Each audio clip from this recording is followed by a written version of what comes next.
Hi everyone, and welcome to our first study webinar of 2021. We hope you're all okay. I know we all must be in different situations because of the pandemic, so we're here in lockdown in the UK, so I hope all is well with you.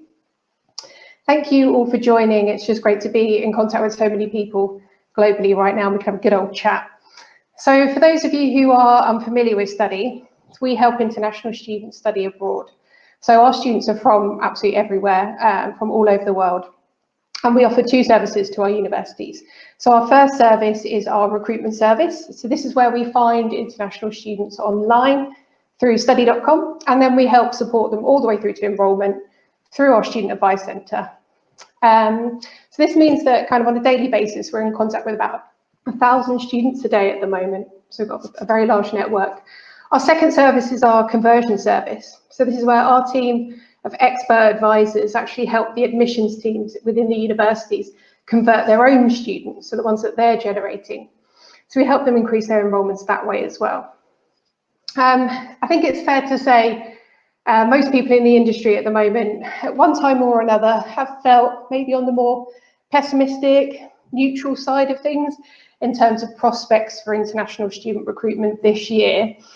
So we thought it would be useful for you to put together kind of a student and university panel to review the last historic semester that we just had from both perspectives, what the challenges were, what they learned, and positives as well that had come out of it, and then touch upon kind of thoughts and plans for this year to see that if any of the ideas and successes our panel had, that might help you with any challenges or changes that you want to make at your university this year. So just a quick run through of the agenda. I'll introduce you to our panelists, and then we'll get into a live Q&A, and then it'll be over to you guys, the audience, to ask any questions that you have for our panel. So as always, we'd love to make these webinars as interactive as possible. So please use the Ask a Question button at the bottom of the tab on the page, called the Ask a Question button tab, or the chat box, so feel free to do that as well. So I'd now like to introduce our six panelists. So first of all, we have Mark Ovens. He's Deputy Director of the University of Portsmouth, based in the UK. Hi, Mark. Sorry, just looking for the mute button. That's very 2020, isn't it? Yeah, hi everyone. Nice to be here. Thank you for having me. If you wouldn't mind just quickly introducing yourself and your role. Yes, so I'm Mark Ovens. I'm at the University of Portsmouth on the south coast of the UK, and I'm the Deputy Director. So I look after student recruitment, marketing and admissions of international students. Thank you. And then up next, we have Paula Gomez, International Student Recruitment and Admissions Coordinator at Florida Agricultural Mechanical University. Hey, Paula. Hello, everyone. Hola, my name is Paula Sofia Gomez, and I am the International Student Recruitment and Admissions Coordinator at Florida A&M University. Very excited and happy to be here with you all today. Thank you, Paula. We have David Colbert next, Assistant Vice President of International Services and Global Partnerships at Trine University in the US. Good morning, everyone. David Colbert here, Assistant Vice President of International Services and Global Partnerships. Trine University, small private university located in the northeast corner of the state of Indiana. So right in between Michigan and Ohio. It used to be called Tri-State University. A few years ago, they rebranded to Trine. And I'm basically responsible for all the recruiting services and our global partnerships unit, which develops the partnerships with universities overseas.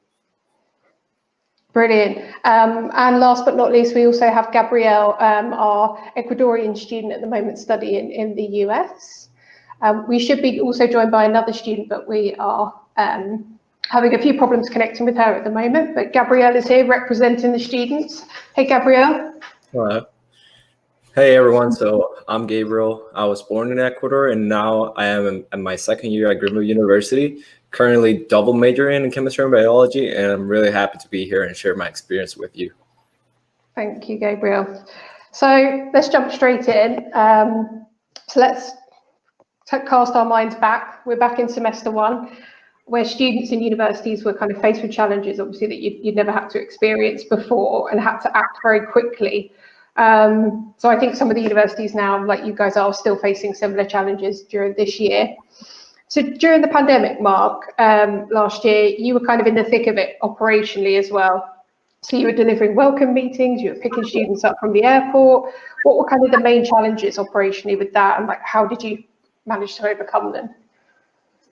Yeah, it was an interesting time for sure. I think the word of the year was unprecedented, wasn't it? It was just things that we'd never seen or expected before. There were a number of challenges, really. Some of them logistical, some of them kind of moral or ethical, and like I say, all of them certainly new to us. And I suppose the main challenge really was how to deliver an excellent student arrival experience in obviously a very different setting. So Welcome Week or International Orientation, as we call it here at Portsmouth, is usually a kind of bustling, thriving, noisy mix of nationalities and cultures all coming together for the first time in this shared experience of traveling to the UK for study. And all of a sudden, everything has to be socially distanced or even completely virtual for those students who need to quarantine during the first 2 weeks in the UK. So what we had to do was kind of take a step back and look at what we could still deliver in a safe and obviously COVID secure way. And what that meant in practice was really lots of kind of smaller events, but held in larger spaces. So we're able to continue with in-person events like our movie nights and our welcome talks. And then we made the addition of lots of virtual events. So we had a virtual afternoon tea, virtual social events, virtual walking tours, and virtual information fair. I think a big challenge here in the UK was that the government guidance was continually being updated and is still now as we speak. So we had to be really kind of flexible and agile with our events and be able to move them online at very late notice if the government changed the regulations, and then be able to update our students quickly if that was the case. So, for example, we had new arrival WhatsApp groups set up as a kind of really quick and clear way to keep students informed. And when the quarantine measures were brought in, we introduced food parcels as well as a couple of weeks free accommodation for those students. We also put on a series of pre-departure webinars. So usually we would do these in country.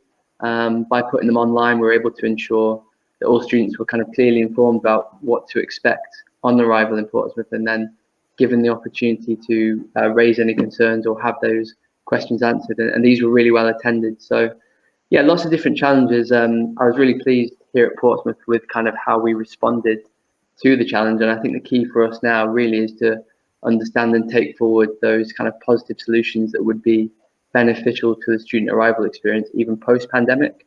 So, for example, a mixture of online and in-person events, recording sessions for those who can't make it, additional video content online, and ensuring we have a really kind of easy way to keep students updated through that, quite confusing arrival period for students. So, yeah, lots of logistical challenges.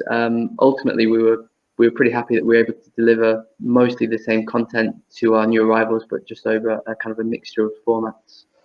Yeah, I like that idea actually of still continuing to do some of the things online post-pandemic. So probably next year when we're in a more normal situation.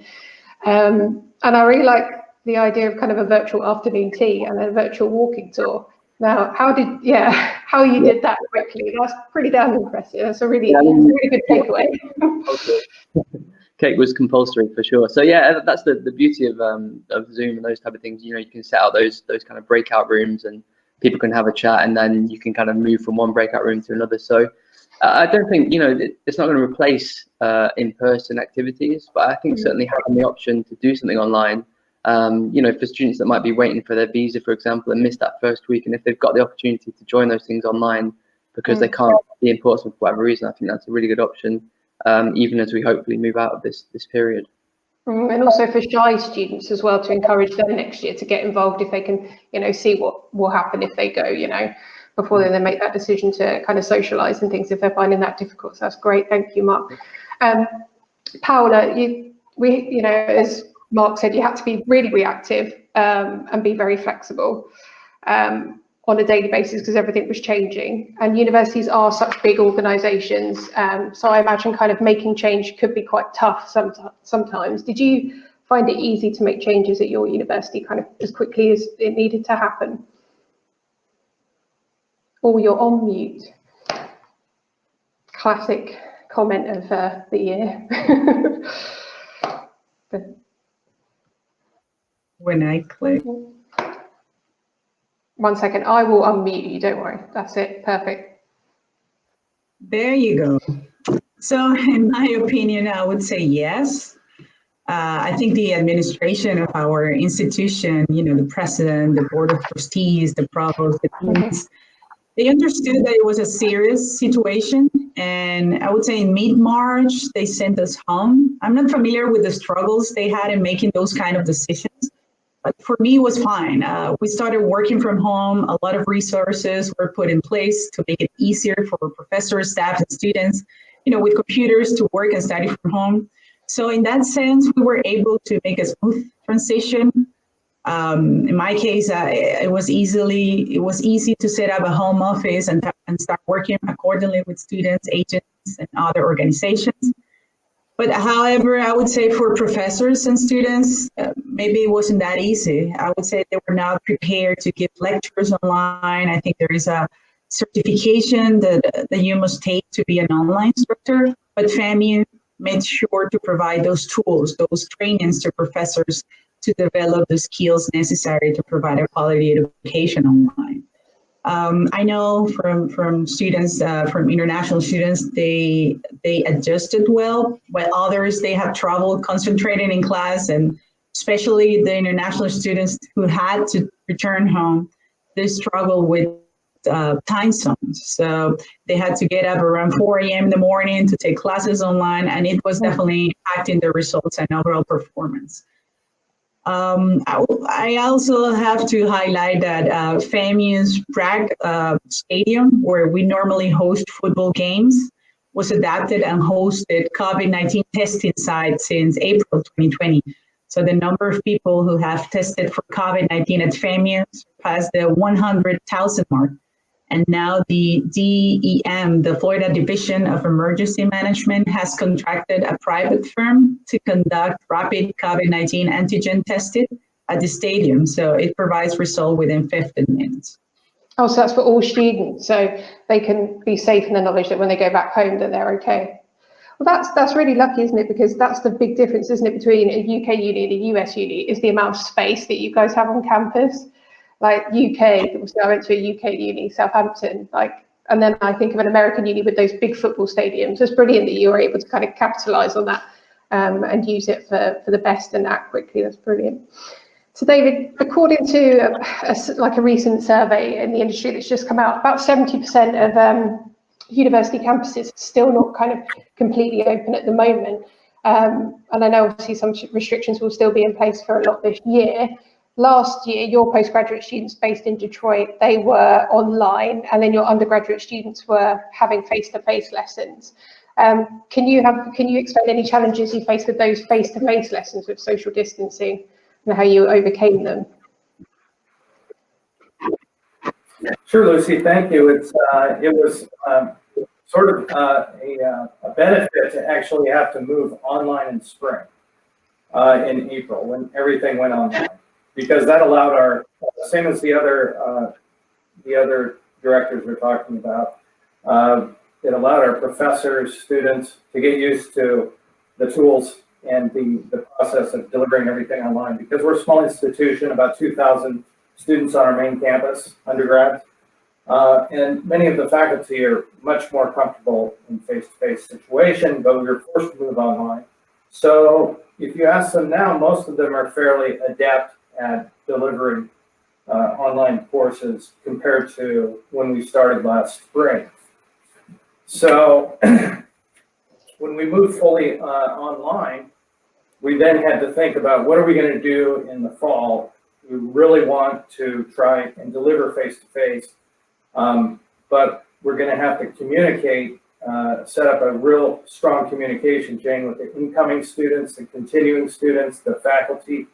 And so we actually kind of branded the whole thing on our website, Keep Trine Strong. I like that.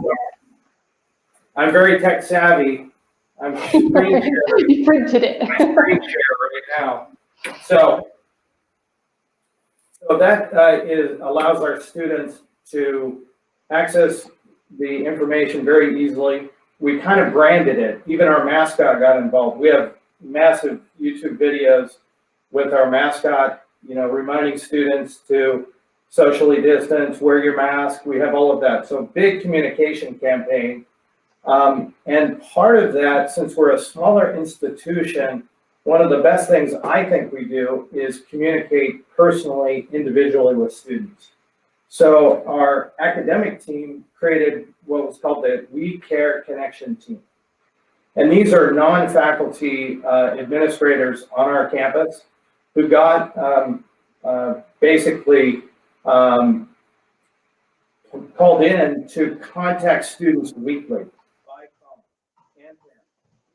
So our incoming students, our continuing students, they were called in, let me look at they were called in April, weekly. They were called in June. They were called in August. Brilliant. And they were called again in fall, in midterms, because we saw that there were some students having trouble with the online delivery or hybrid, or how are you doing?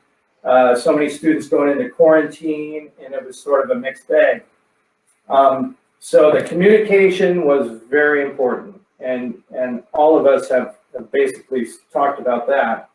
And if you can do it in a coordinated way and you plan for it up front, and think of any contingencies that may happen. So we have a contact tracing program on our campus. So we know when students go into quarantine, they're in class 1 week, all of a sudden they're in a setting where someone tests positive, they have to go into isolation. So they can't go to class. So professors are all delivering in-class face-to-face, but they're Zooming and they're recording all of their lessons at the same time. So those students that get bumped out and have to go into isolation, they have access to the lessons, the lectures. They can either watch it as it's happening in real time, or they get access to the recording to review the recordings. So that is very important. So that personal connection, making sure the students, and in this case, the parents too, were very appreciative of the fact that we were maintaining constant communication and updating them, because it's very much a moving target. A lot of changes happening, and so we try to create a communication system where everyone really is aware of what's going on. So when they came to campus in August, we actually started 2 weeks early, and we finished at Thanksgiving. So we modified the whole fall schedule so that the students could be done by Thanksgiving. Imagine you're in the middle of fall semester and all the students go home for Thanksgiving and then come back. Well, how's that going to work? Because we have a testing protocol, they have to test negative before they come back on campus. So we modified the fall semester a little bit, and then spring semester, we moved it out 2 weeks. We started 2 weeks late so that students could have a little bit more time in January after the Christmas, New Year vacation, when everyone's getting together and that wave's coming, the COVID wave coming after everyone hangs out with their families and friends all break. So we're in that right now. We just started, our classes last week, and everyone's back. There are about 50 students that are not in classes right now, either between they haven't supplied us the test yet, or they tested positive, so they had to go into quarantine. So the communication, very important. Maybe modify a schedule around the holidays. That worked out. The second most important part of this was the classroom setup, the actual campus delivery. So we set caps. If you walk into any of our buildings now, you see a sign, and it's a Keep Trine Strong sign that says the number of students allowed in each classroom.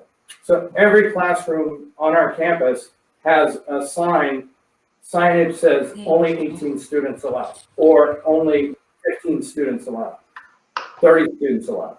So we had to create caps for every classroom setting.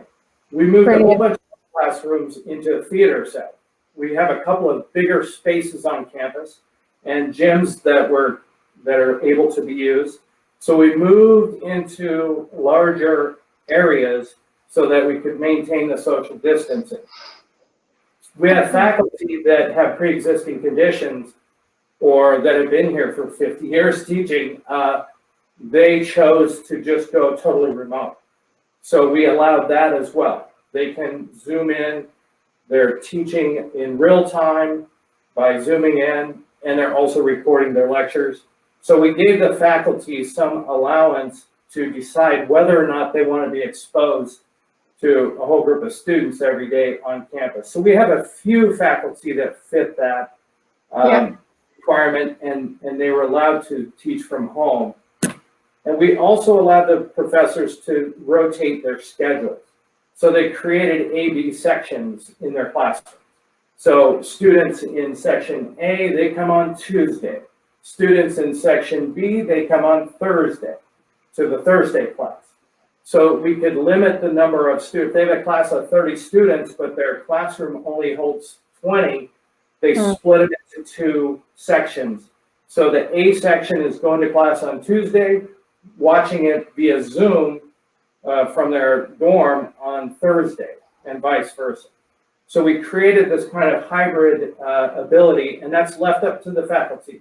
They can decide how they want to deliver this. Well, it's a really, really sophisticated approach on all levels. It's so difficult to really organize all of this. So much has gone into it. I can tell that everyone that we've talked to on the panel so far have had the same kind of, like, you could imagine the administration having to think through all of the scenarios that are coming for delivering this. Now, the interesting thing is we have the branch campuses, one in Detroit, one in Phoenix. They went totally online. So those are our graduate students. We have about 600 of those students. And they have, in fall semester and spring semester, been allowed to be completely online because our government, is allowing that if you require that for your certain campuses. So the good thing about having the online training is our professors that were teaching those students now are doing it fully online. So they're becoming also accustomed to that. But it requires a lot of support on the IT side and the tech side and training and everything. I feel like fingers are crossed. Yeah, right I mean, now. I think there's probably a business opportunity there for you, David, because that is unbelievably well organized on every single level. You could sell that plan to universities. There are so many takeaways from that. That's so impressive. Yeah, definitely. Is there anything else you want to add before we move on to some of the students? No. Yeah, that was great. So Sander, welcome. I'm glad you managed to join us. Would you mind switching on your mic? Yeah, brilliant. So David was just saying, obviously, one of his campuses was 100% teaching online, and I know you were online for the whole of your first semester, weren't you? Yeah, I was. What were the issues that you kind of came up against studying online? And how do you think universities can overcome those? What would you think you needed kind of extra support with? For me, it was more of a personal thing. I procrastinated a lot because I was at home. I felt safe. Like when you're in a dorm, you're like, okay, it's home, but not really home. And you can do whatever you want at home. So you won't really work as hard as you would at school because okay, I'm at school, I'm here to work. But when you're at home, it's comfortable, you're safe and all that. And then another thing is it's harder online because you don't really interact with everyone as much, like with the students. The only person you can really interact with is the professor because they're constantly checking on you. They're asking you if you understand and everything. So I think the one part that universities could help maybe issue like one student that will be with the student that's online so that they can interact together during class. At least they have someone to communicate with. So you didn't necessarily have an experience when you had like different breakout rooms where you were able to go into different lessons with smaller groups of students to interact with, is that right? So It's just kind of on my, lecture.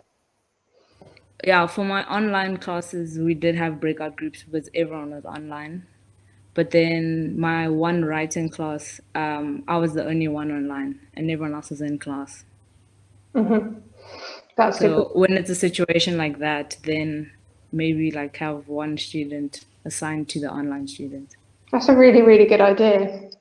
Yeah. Yeah. And I guess time zone was a problem as well for you, if I remember Yeah, from it chatting was. before. What time were your lessons in South Africa time? Right now, well, I'm 8 hours ahead, so it's what, 4 minutes to 6 Yeah, right now. that's a big Yeah. time zone, isn't it? But we know you're getting your visa and we know you're going to America very soon, right? Tomorrow. Tomorrow. Oh, yes. Yeah. No more late night lectures for you. Good. Oh, I'm pleased. Yeah. I think that's a really good idea that you come up with. If a student is joining online and the rest are, in person in that lecture, it's important to have someone connected with them to keep them connected and motivated. So Paula, it's all over the news at the moment that young people's mental health is kind of suffering at the moment, especially students. They're feeling the isolation and the loneliness just a little bit more intensely than I think the rest of us potentially. So during the first semester, all of your students were online, and then you were working in developing a program to reach out to students and keep them engaged to support their mental health, well-being.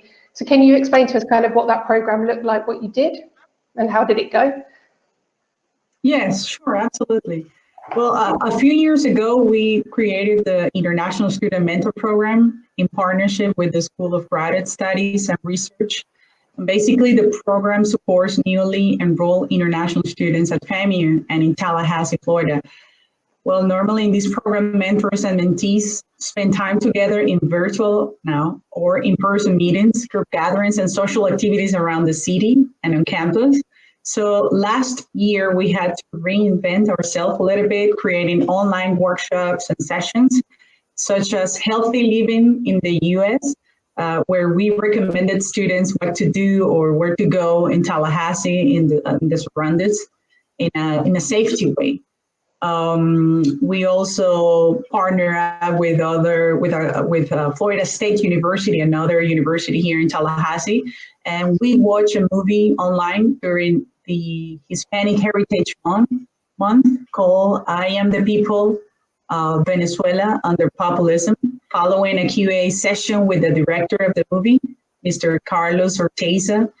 Also, as part of the International Education Week, we hosted a World Chef Cooking Demonstration session in partnership with one of our colleges, community colleges here in Tallahassee. We shared pre-recorded videos of different recipes from around the world, from Russia, Uzbekistan, France, Venezuela, Colombia, Cuba, and the US. We have another initiative was to engage students, staff, and professors in the hashtag You're Welcome Here campaign on social media by sharing videos and pictures of their experience at FAMU. For those who doesn't know, the hashtag You're Welcome Here is a welcome message from U.S. higher education to international students around the world. It is designed to affirm that U.S. institutions are diverse, friendly, safe, and committed to student development. So we did many more, online activities last year, and we tried to make it fun for all students, for the community in general. Yeah, I think I hadn't actually thought of that either, is working with other universities, whether it's in the local area or somewhere else, to share resources, share events, because they're online. That's a brilliant idea. So the students aren't just connected with the ones at their university, they're connected to the ones, down the road or in another state or, even in another country. Yeah. Right. Well done. Sander, you mentioned to me when we chatted before about there were wellbeing initiatives at your university as well that were set up online, so someone knew they always had someone to talk to. Can you explain a bit how that worked or how you understood it to work? Okay, so like a group of us got an academic advisor. They'd select one person to advise, I think 20 people. And then for like writing classes, they have a writing center where you can go on and set an appointment, and if you have questions or if you want them to read through an essay that you've written, then they can help you with that. And then they also have a speaking center to help you with your speaking and speeches and anything else that involves having to present. Yeah, and then for international students, the international administration helps with basically almost everything. Like for me, they've been helping me, with COVID. I had to tell them when my flight's gonna arrive so that I can get tested when I get onto campus, and I had to tell the international administration about all of that so they can set it up for me. So it's really good. You always knew the person to go to with any type of issue that you had, whether that's academic, travel, health-wise. Yeah, that's great. Gabriel, finally. Hello. So during the first semester, you had exactly the opposite experience to Sander, where you were face-to-face lessons, pretty much 100%, unless your teacher was sick or anything like that. Did you feel safe, and did you like the setup? Did you feel safe within the social distancing that you had at your university? Were there any improvements that you think they could make? Yeah, so I have to say, like, at first I was afraid, like, definitely because these are like unusual times to live in. But like all safety measures that were implemented by the university just made me feel safer. And it was like just inside the classroom and outside the classroom. And we also like have to wear our mask all the times, both like students and staff members. And we're very lucky to social distance also in all classrooms, which was like really helpful for it. But one of the most difficult things was definitely like not being able to eat in the dining area. So you kind of had to find a place to social distance and eat, but it was necessary to be done that way, of course.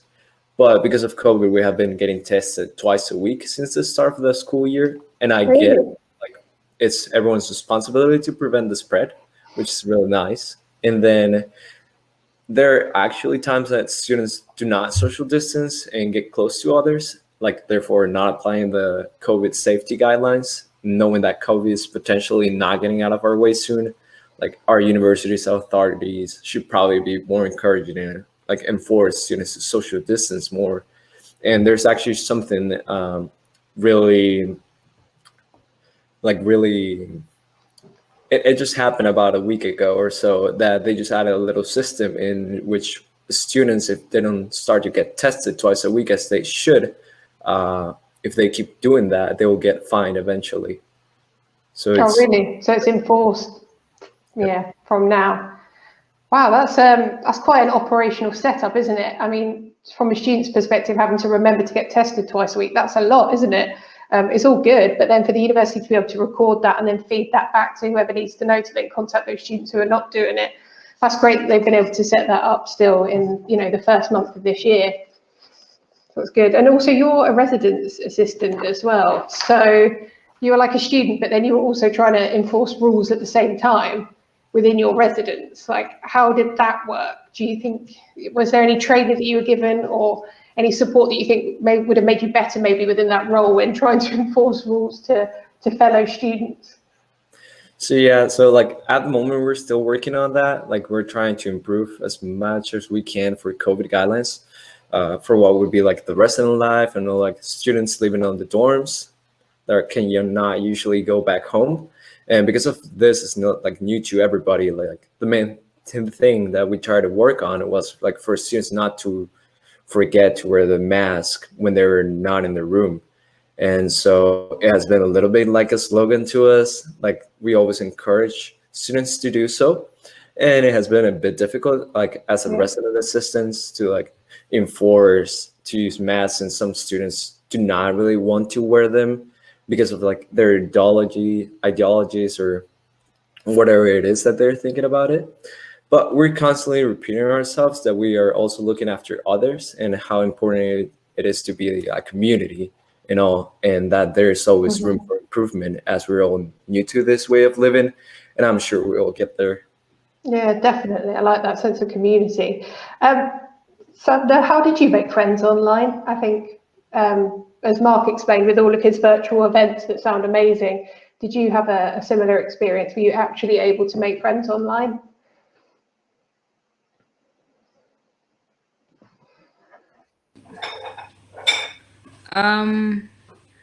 No, not really, because so the only people I got to interact with were the people in class, but you barely got to speak to each other unless it was breakout groups. But then when we were doing breakout groups, it was work. So you didn't really have the social side Yeah, of it. the only people, yeah, the only people that I know are like my roommate that I was supposed to have in fall semester, and then my roommate now for this semester. Okay.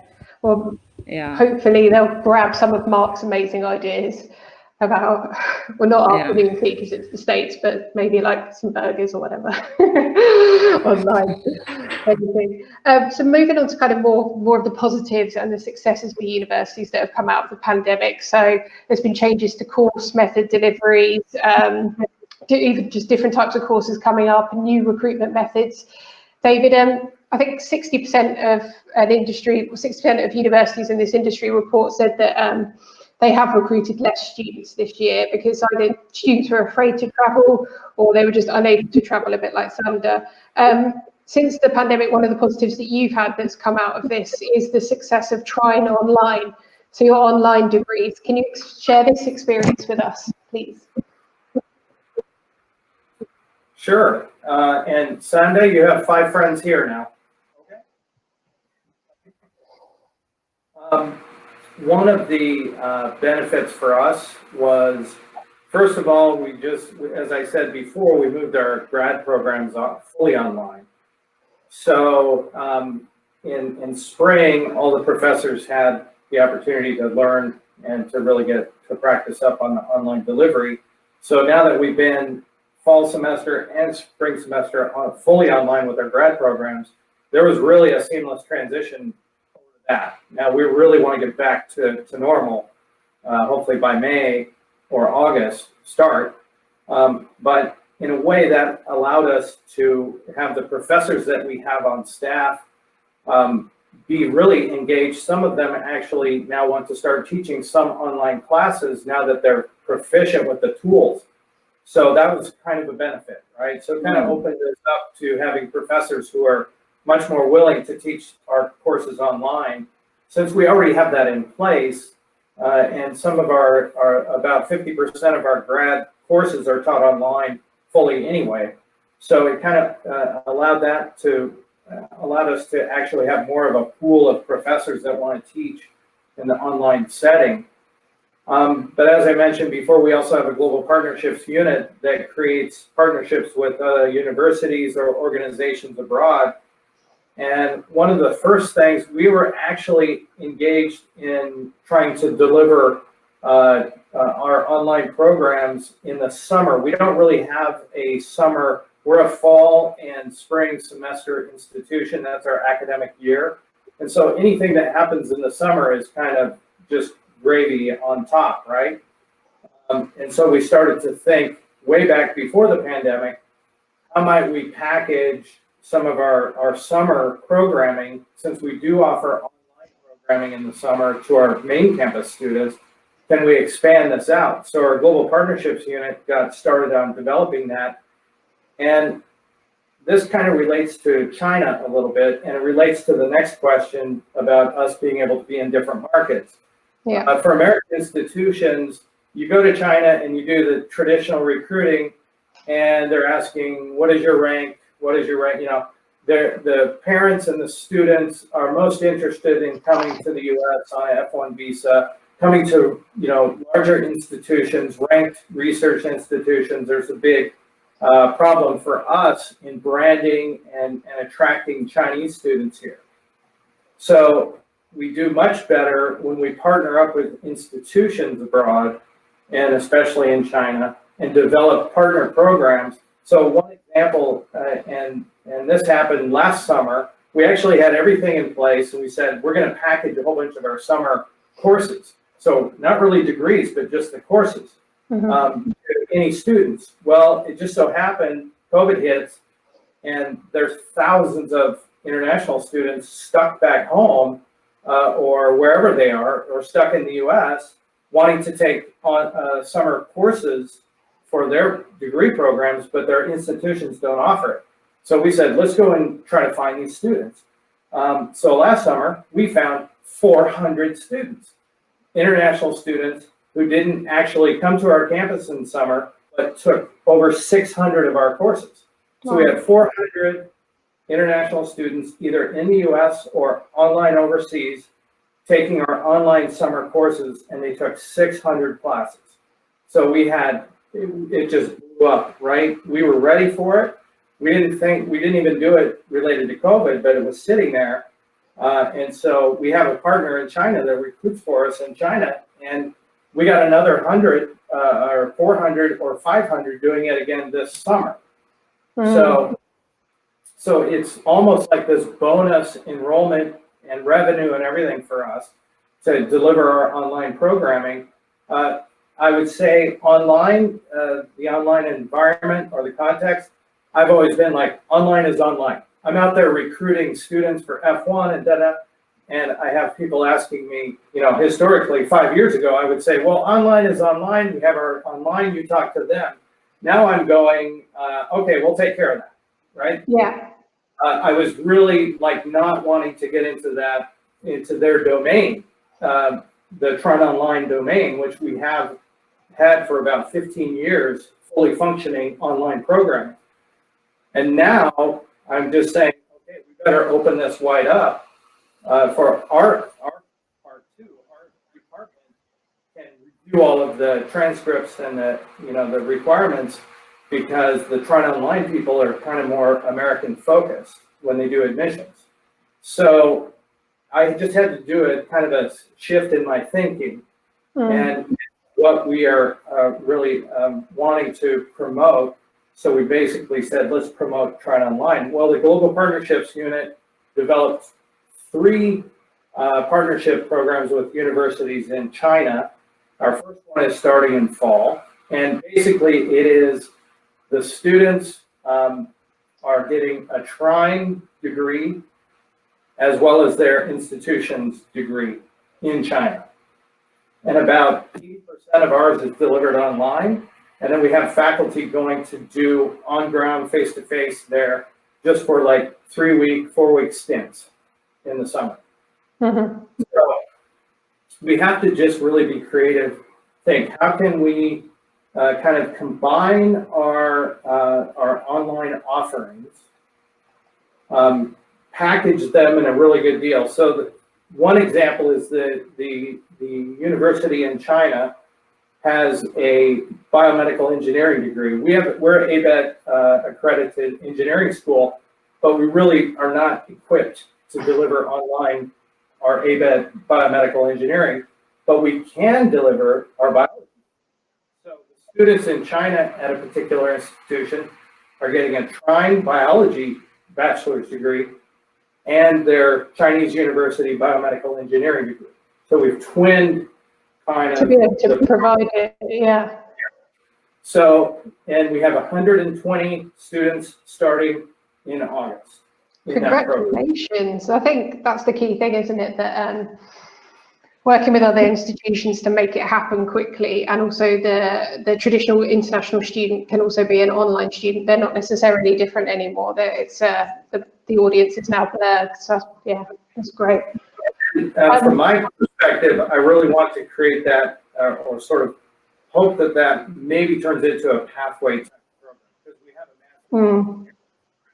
You know, we can maybe get some of these students tracking in to do the 1-year master's and then do OPT. And there are a lot of ways of thinking about how it might be attractive to students and parents to save money, but also receive the benefits of being an F1 student in the US and graduating from the institution here. Try to figure out how to bring the costs down and shorten the amount of time that they're actually in the studies, but not, you know, sort of create a lesser of a program, or I think a rigorous program. And then ultimately more students are going to be able to study, which is kind of why we're all here, isn't it? To make sure as many students as possible who want to study abroad and online can. So yeah, cheaper, easier to do. It can only be successful, can't it? So moving on to kind of recruitment methods, we've got a couple of questions before we move on to the audience. So last couple. So Mark, I think in terms of on-campus students, I think 30% of universities have reported they kind of have significantly decreased in numbers of international students last year. How have you changed your recruitment plan for this year based on what's going on? Yeah, it's interesting. I think our perception last summer was that we would see a significant decrease in international students, but actually at Portsmouth, we've gone from forecasting around 50% of target to forecasting over 100%, and we've actually exceeded numbers that we planned pre-pandemic. So I think the kind of what we assumed that international recruitment would be kind of blown out of the water, but what's actually happened is that there's a whole band of students who want to get a UK degree but can't necessarily afford everything that comes with it. So the visa, the flight costs, all of those things, and the accommodation, which is, once you add in the tuition fee, that's kind of doubling on from the tuition fee. So we've got a whole band of students who have started online and will join us at some stage, but they're saving significant amounts of money by being able to study from their front room. And that's a really interesting kind of unintended consequence, I suppose, in some regards of pandemic. But yeah, just, I mean, in terms of your question, so we have a mixture of staff at Portsmouth. So we have some who are based here in the UK, and we have offices in 6 countries overseas as well. And generally speaking, our staff here might spend 12 to 16 weeks overseas meeting students face to face and their families, or heading into high schools and attending study overseas fairs. So of course, all that kind of came to a halt pretty abruptly in March 2020 and hasn't yet resumed. So we had to go fully online with our recruitment activities. We couldn't stop. We needed to find a way of meeting that gap. So the challenge that we set ourselves really is just to kind of be a little bit more innovative. So we're not necessarily just doing tons of webinars about come and study in Portsmouth. This is the courses that we're offering, but we try and offer something a little bit more alternative and provide a bit more value. So what I mean by that is we've been liaising with experts and colleagues within our university to deliver maybe subject-specific webinars or taster sessions, information about graduate opportunities or placements, UK visa information, accommodation options, sports, and so on and so on. And so I think although we haven't been able to have those face-to-face meetings, which are really useful, and I think they do still hold value in having that face-to-face interaction, what we have been able to do is kind of liaise across the university with colleagues who might not normally be involved with recruitment for international students, and they can give added value and they deliver some really interesting topics. And in addition to that, we've been able to speak to international students in a whole, different diverse range of countries. We've delivered sessions from kind of Brazil to Honduras, from Algeria to Iran, and it allows us to kind of build our brand in countries that we previously wouldn't have had the time or the capacity or the resource to be active in. And that also works within countries, so we're able to remotely visit maybe second-tier cities that we wouldn't usually have time to visit in person. So yeah, when you remove the cost of and time of traveling overseas, you're able to kind of repurpose those efforts in a pretty meaningful way. And I think although there is still value in face-to-face student recruitment, I guess this is probably unlikely to happen now, even this year, I would say. And yeah, well, I think we'll continue to engage virtually. And I mean, where we do have overseas staff, the value of having colleagues based overseas really shone through, because they, in some countries, they have still been able to meet students. For example, our office in Pakistan is still able to do that. So I think just finding this one, I think my answer is probably similar to my first answer, in that when we do get back to the normal, it's really a case of working out which virtual activities we should keep going with and how we best kind of mix that online and face-to-face student recruitment, and understanding what international students want, or how we can give them value. Recognising that although you've got your recruitment team who are experts at talking to students, I think sometimes we can forget that the experts are the academics, and if a student can get to an academic, they are going to be the most persuasive, because they're the ones that are going to be so passionate about their subject. So yeah, it's great to recognise that. So Paula, just to finish before we ask the audience, I know you did a lot of recruitment events online, so attended some online fairs. What has that enabled you to achieve, and is that something you're going to continue to do this year?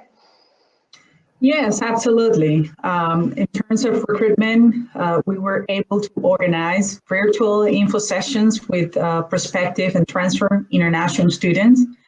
So we partnered up with almost 18 community colleges in Florida, such as Broward College, Miami-Dade College, Valencia College, St. Petersburg. And we connected with all these students, not only international students, but domestic students. So we weren't able to attend these sessions in the past. So in that sense, I think it was a good transition to online activities where we were able to reach more applicants in the region and abroad. We also enhanced some partnerships with agents, organizations like Education USA. We were able to attend online fairs in different parts of the world, something that was always difficult for us due to a short budget. So we attended online fairs in Ghana, Nigeria, India, Colombia, Canada, Dominican Republic, and so many others. So we will definitely continue to attend online fairs and host sessions that help us to put our brand as an institution out there and in the specific markets that we are targeting.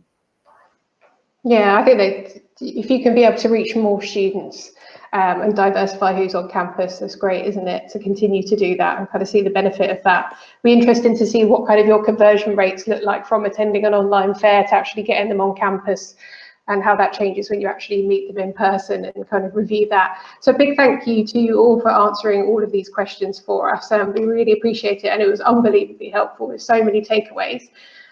Does anyone at the audience, do they have any questions? If you do have any, we have 8 minutes for any questions if you do have any. So in the chat box or in the ask a question button. I think we have a couple.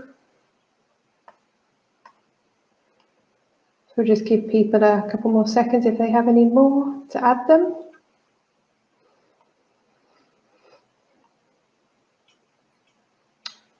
So we've got one. So it was in the news last week that some international students in the UK are using food banks due to less part-time work opportunities because of the pandemic. Are care packages or financial hardship funds on the agenda to help students? Is that something that your universities are offering?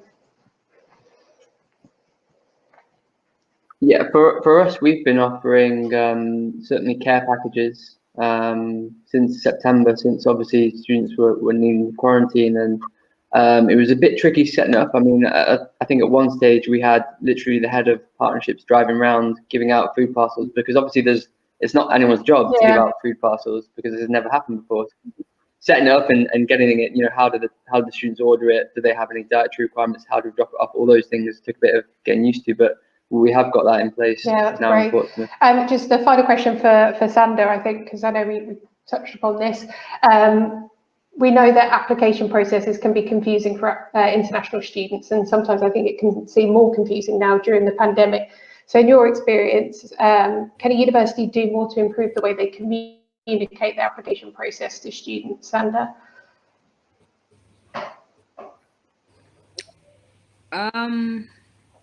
I don't know. So I went through Studee, so it was a bit easier because I got asked where I want to go study and what my price range is, and I told them all of that, and then Studee came back and gave me different universities, and then you just click the link and it explains everything. You fill in the information that you need. It tells you whether you need to write IELTS or TOEFLs and what marks you need to get. And yeah, that's basically it. And then once you've been admitted, then they start sending in everything. Yeah, perfect. That's good. It was smooth. So for the students, what kind of virtual activities are you likely to engage with? So with technology fatigue, it's hard to get students to attend and participate in virtual events. Gabrielle, have you got any suggestions of what you'd like to attend virtually? So we do have events because we're still like in-person classes. We still do have events in like what would be the normal campus, but we also do have events that are like virtually that we can all engage in.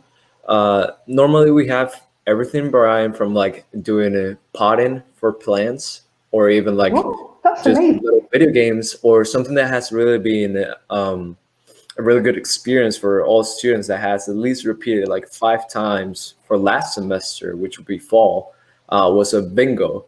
So a lot of students, about 100 students, would zoom into a bingo and they could just get prizes, and everyone has a lot of fun. Like I've seen a lot of people that had not engaged before that were just going to that bingo and just having so much fun, you know. So it has really been nice to, like, even though some of them may be just online classes, they still can zoom into some virtual events and still have fun and interact with each other.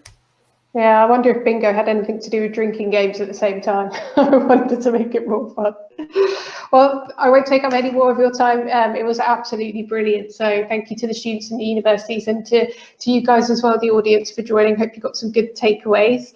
And yeah, I hope you continue to do well in the future. Wish you all luck. And our next webinar will be on the 17th of February, where we'll be discussing how we can ease students' anxieties to do with financial and kind of budgeting anxieties that they have. So yeah, thank you so much, guys, and have a lovely rest of your day and evenings. Take care. Bye. Thank you. Bye-bye.